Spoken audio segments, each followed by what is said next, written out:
working on a rather large project. So, and maybe there's a hint in the background. Yeah, so do tell. We've been working on the Cropduster game, and it actually was born out of a discussion I had with another developer over a year ago already. So we've been working on this for nearly a year. Wow. Development time was 7-8 months, so quite a bit of coding.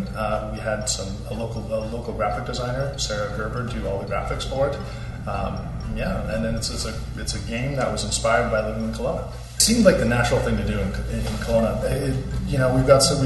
We've got orchards, we've got fruits, we've got so many farmers, we've got so many vineyards, So I wanted to do something farm inspired. I played Farmville. I probably spent more time harvesting crops in Farmville than I should have. But I ended up getting into Angry Birds, and there's another game called Flightcontrol. Okay. And we took a lot of the cues from those games and integrated them into Cropduster. Here it is. Here's the Cropduster light dusting is what we call the light version. So I'll take you through it. So we actually have a whole bunch of levels. There's 18 levels and a prompt to buy the full version. But we're going to go back to the flight school here. This is where you start off. So when you first load up the game, you start off with the flight school, start off with level 1. So first instructions is teaching you how to fly. It says to draw a flight path, so we'll do just that. There we go. So just to show you exactly what to do. Day 2, how to shoot, start tapping.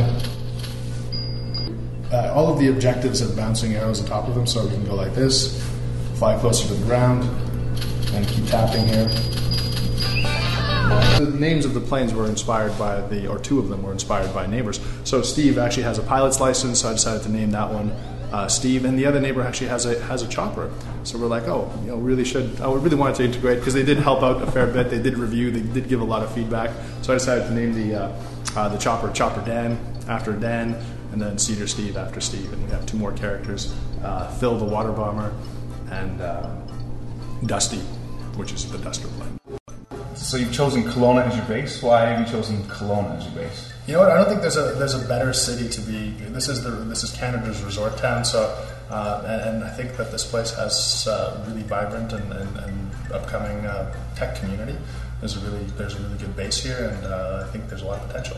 It's free on the iTunes store, so let's talk about that. Let's encourage people to go and get that game. There's a portal. We've got cropdustergame.com. So much like this, game.com, and there you'll find links to the free version for the iPhone and the iPad. There is a paid version for 99 cents for the iPhone that adds over 90 levels worth of gameplay. We think it's a lot of fun, and it's a great way to pass some time and take a look at what development is happening in Kelowna.